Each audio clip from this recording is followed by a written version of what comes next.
آج بھی فرا گوگی فرار ہے، آپ کی وجہ سے فرار ہے. آپ نے اپنے اقتدار کو ختم ہوتے دیکھ کر اس کو باہر فرار کروایا. وہ بھی مطلوب ہے ہمیں، وہ آ کے جواب دے، وہ بتائے کہ اس نے جو پیسے کمائے ہیں وہ کہاں کیے.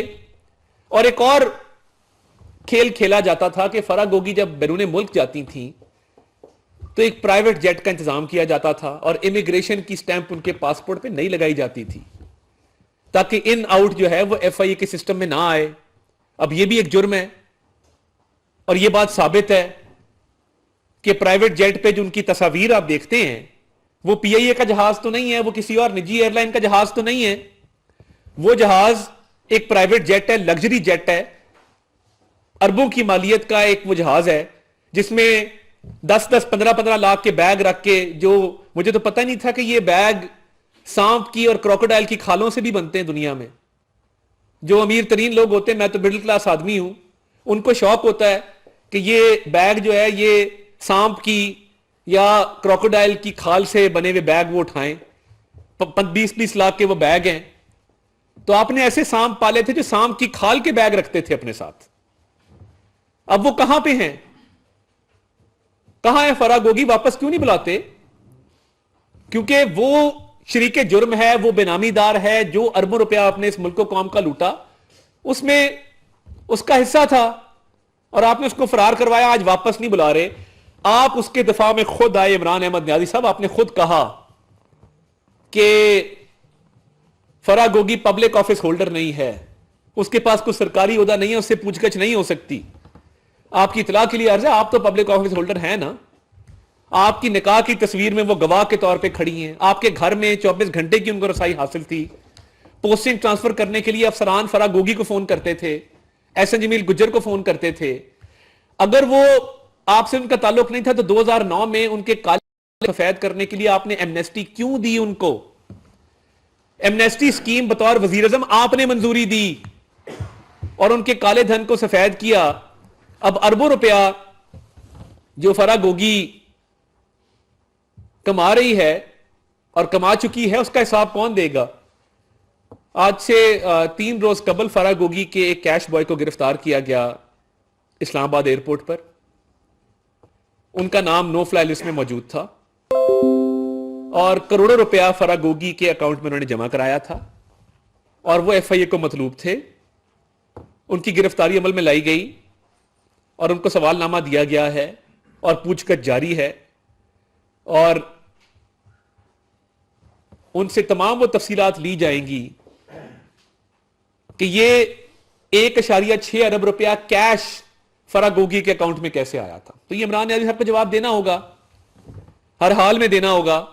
اور اب کیونکہ آپ اپنی دونوں ٹانگوں پہ چل کے بغیر بیساکھیوں کے، ویسے تو آپ بیساکھیوں کے بہت شوقین اور عادی ہیں، آپ کو بیساکھیاں بہت اچھی لگتی ہیں، اقتدار میں آنا تو آپ بیساکھیاں لے کے آتے ہیں. آج کل بھی آپ نے کوشش کی ہے عدلیہ کی طرف سے آپ کو بیساکھیاں دی جائیں، اور کوشش جاری ہے آپ کی.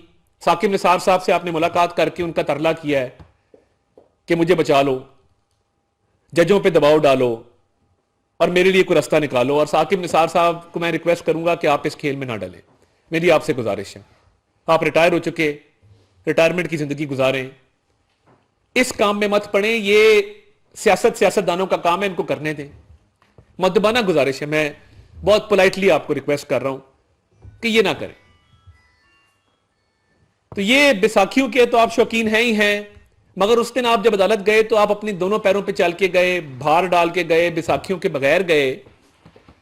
تو جب آپ بیساکھیوں کے بغیر جا سکتے ہیں تو پھر توشہ خانہ کے ٹرائل میں بھی جا سکتے ہیں. آپ بیساکھیوں کے بغیر چل سکتے ہیں تو آپ نیب میں بھی پیش ہو سکتے ہیں. آپ بیساکھیوں کے بغیر چل سکتے ہیں تو آپ ایف آئی اے میں بھی پیش ہو سکتے ہیں.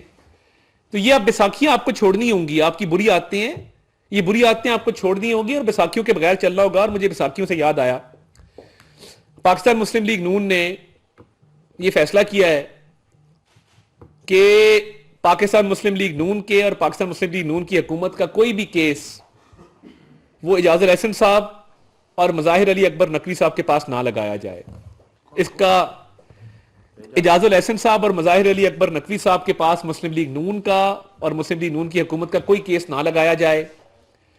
جس طرح قاضی فائز عیسیٰ صاحب کے پاس عمران خان کا کوئی کیس نہیں لگتا، اسی طرح ہمیں بھی یہ حاصل ہونا چاہیے کہ وہ لوگ جو ہمارے خلاف ایک ذہن رکھتے ہیں، وہ جو نواز شریف صاحب کے ایک پاناما کے جھوٹے کیس میں مانیٹرنگ جج تھے، اور جو بھی مظاہر علی اکبر نقوی صاحب کے حوالے سے تفصیلات سامنے آ رہی ہیں، تو یہ بالکل واضح ہمارا موقف ہے کہ، اور ہم چیف جسٹس پاکستان سے بھی صدا کرتے ہیں کہ کائنڈلی ہمارا کوئی کیس ان دو جج صاحبان کے سامنے نہ لگایا جائے۔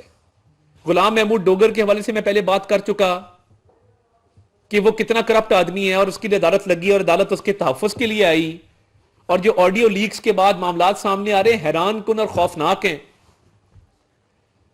یعنی کیا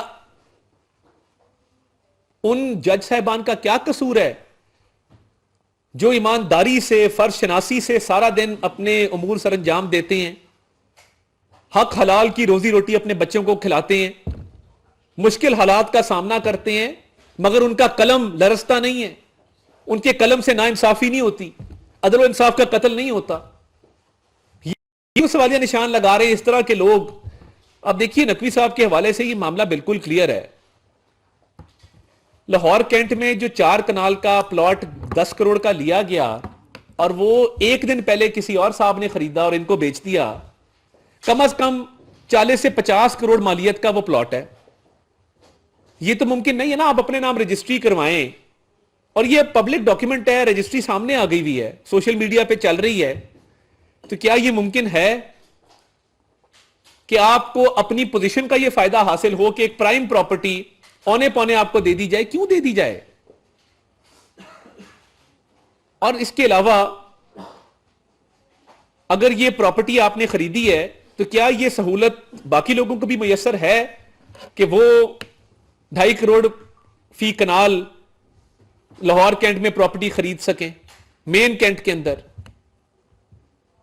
یہ معاملہ دیکھیے، یہ بڑا سنگین معاملہ ہے، اور خوشائند بات ہے کہ پاکستان بار کونسل نے اور تمام صوبائی بار کونسلز نے سپریم جوڈیشل کونسل میں ریفرنس دائر کرنے کا فیصلہ کیا ہے، کیونکہ اگر یہ اتنے خوفناک انکشافات ہو رہے ہیں پراپرٹیز کے بارے میں، اثاثوں کے بارے میں، تو دیکھیے قاضی فائز عیسیٰ صاحب کا تو جرم کوئی نہیں تھا۔ جب ان کی اہلیہ کو کٹہرے میں کھڑا کر کے سوال و جواب کیے جاتے تھے تو کیا نکلا اس میں سے؟ ایک وہ شخص جس کا والد قائد اعظم کے ساتھی تھے، جدی پشتی پورے پاکستان کو فیملی بیک گراؤنڈ کا پتہ ہے، اب ان کے لیے جو معیار سیٹ کیا گیا ہے اور جو ان سے پوچھ گچھ ہوئی ہے، کیا ان جج صاحب سے نہیں ہوگی کہ آپ سپریم کورٹ میں بیٹھے ہیں، اعلیٰ ترین عدالت میں بیٹھے ہیں، اور آپ پہ 10 کروڑ کے 4 کنال کے پلاٹ کا الزام ہے، تو کیا آپ کو دستاویزات پیش کریں گے جب یہ کیس چلے گا؟ کیا اپنے دفاع میں بتائیں گے کہ یہ اونے پونے پلاٹ آپ کو کیوں دیا گیا اور وہ ایک دن پہلے کسی اور نے کیوں خریدا؟ یہ بڑی تکلیف دہ بات ہے کہ ایک مقدس ادارہ ہے، قابل عزت لائق تحسین ادارہ ہے، اس کے اندر ایک ایسے صاحب بیٹھے جن پہ پہلے بھی الزام لگا تھا کہ 2 بالکل ایک جیسے کیسز کے اندر انہوں نے مختلف فیصلے کیے، اور تب کہا گیا کہ فرق صرف اتنا تھا کہ ایک میں وکیل ان کا جاننے والا تھا، وہ ریفرنس بھی دائر کیا گیا تھا مگر کوئی ایکشن نہیں لیا گیا۔ وہ جس طرح کلیئر کروایا وہ بھی لوگوں کے سامنے ہے، تو خدارا اس ادارے کی جو ایک عزت ہے اس کو پامال ہونے سے بچائیے، اس کے تقدس کا خیال کیجئے، اس کے تقدس کی حفاظت کیجئے کہ اس پہ داغ نہ لگ سکے۔ یہ سفید رنگ کی عمارت ہمارے لیے مقدم ہے، ہمارے لیے محترم ہے، مگر اگر ایسے لوگ اس میں بیٹھیں گے کہ جن کا ماضی، جن کا کردار داغدار ہوگا، تو یہ داغ اس ادارے پہ لگے گا، اس عمارت پہ لگے گا۔ ایسا نہ ہونے دیجئے خدارا۔ چیف جسٹس صاحب، یہ ایک ڈیسائسو مومنٹ ہے۔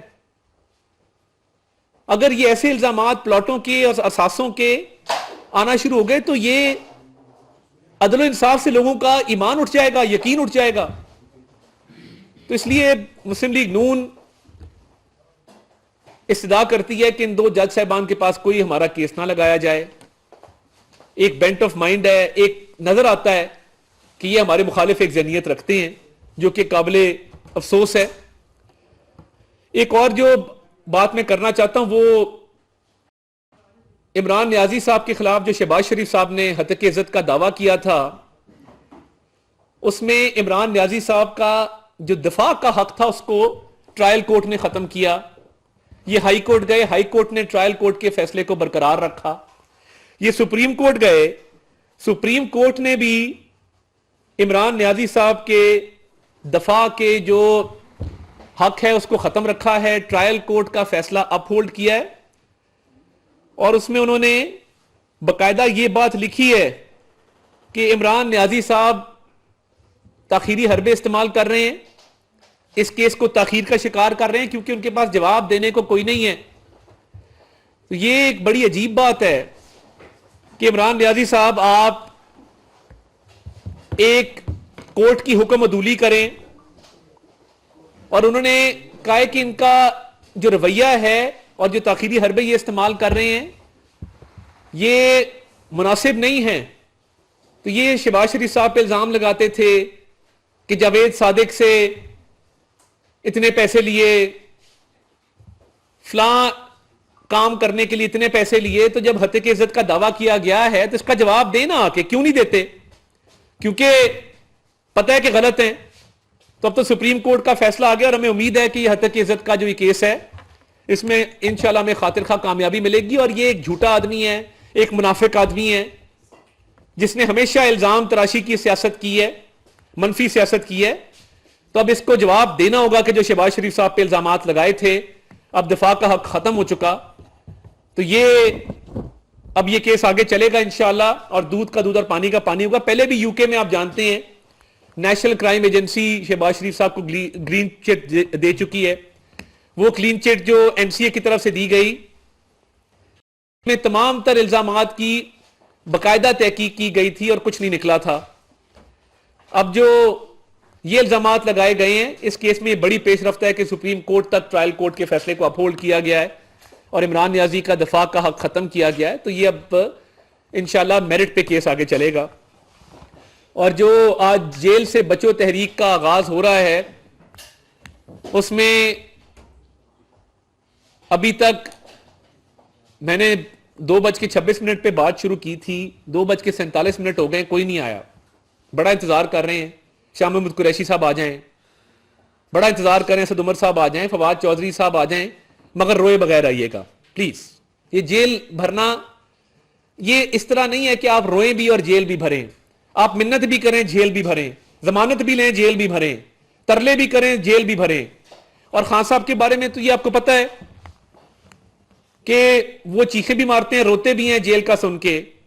اور روز رات ایک شخص کوئی کال چلا دیتا ہے خان صاحب کی گرفتاری جب نہیں بھی ہونی ہوتی تو وہ خان صاحب بچوں اور عورتوں کا ایک وہاں پہ حصار بنا دیتے ہیں اور وہاں پہ کوشش کرتے ہیں کہ گرفتاری سے بچا جائے. تو بکرے کی ماں کب تک خیر منائے گی؟ وہ دن تو آنا ہے کہ آپ نے حساب دینا ہے جو اربوں روپے کے آپ نے غبن کیے، چوریاں کی، ڈکیتیاں کی، اس ملک کی معیشت کو تباہ کیا. آج ہم بھگت رہے ہیں، وہ ملبہ اٹھایا ہے ہم نے.